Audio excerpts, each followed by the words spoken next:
Hi guys! For today's video, gagawa tayo ng carbogetti. Perfect bang merienda ng kids sa mga thunders? Una, mag-chop muna tayo ng bawang at sibuyas. Tapos sinabay ko na rin yung bell pepper. Tanggalin ang mga buto.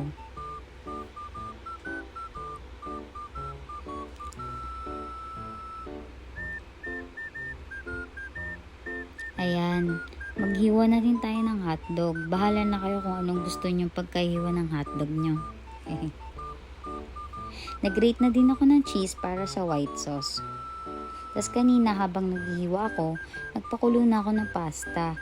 Mag-oras na kayo ng mga 10 minutes, depende sa pasta na gagamitin nyo. Naglagay na din ako ng asin kanina. Pagkakulo, i-drain na natin agad para hindi malata. Tapos buhusan nyo na din ng malamig na tubig. Ayan, naggisa na tayo ng bawang at sibuyas. Isabay na din natin yung bell pepper sa paggisa.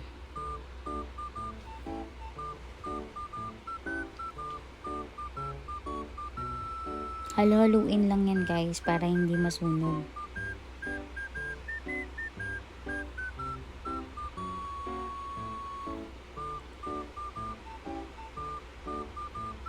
At yung giniling. Maglagay na din ng konting asin para lumasa.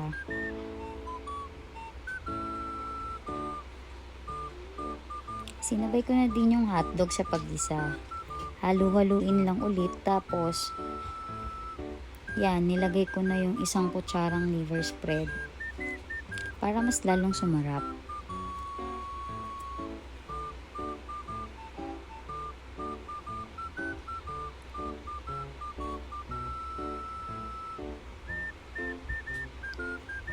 Maglagay ng paminta at kaunting tubig para sa pagpapakulo. Pagkakulo, nilagay ko na yung spaghetti sauce.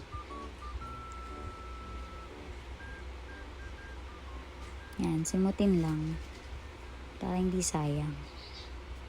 Yung oregano powder, nilagay ko na din. Ang sarap niyan guys. Naglagay na din ako ng ketchup para sa tamis anghang. Optional lang yan guys. Asukal, bahala na kayo kung gaano karami. Depende kung gusto nyo rin na matamis na timpla. Pakuluan lang ulit. Para sa white sauce, sa mahinang apoy, naglagay na ako ng butter. Pagkatunaw,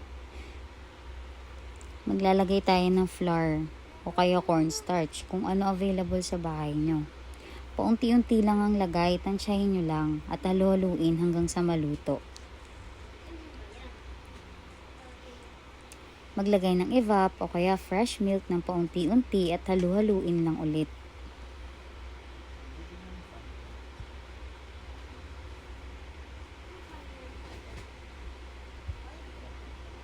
Pagkatapos, naglagay na din ako ng Nestle cream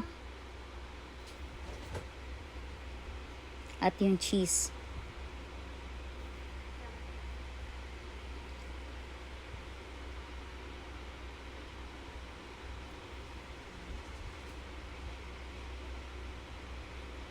Haluin hanggang sa maging consistent na yung texture ng sauce. Mas maganda kung wire whisk ang gagamitin nyo dyan guys. Tapos, i-prepare na natin, ilagay na natin yung pasta, red sauce at yung white sauce. Medyo malapot yung white sauce ko dyan. Kapag ganyan guys, pwede nyo pa yan dagdagan ng evap or fresh milk at kaunting asin sa pampalasa.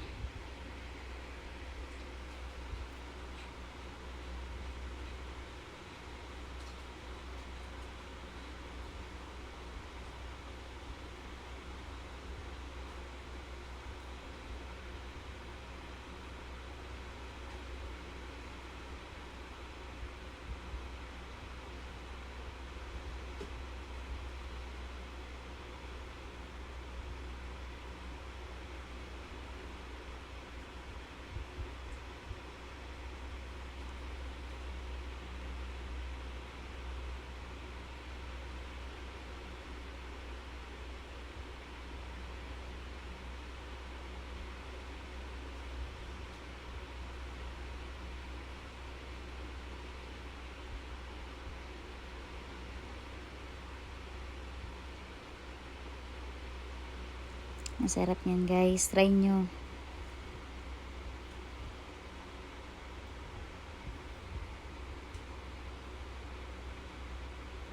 Sarap na sarap yung anak ko dyan. Thank you for watching guys. Bye.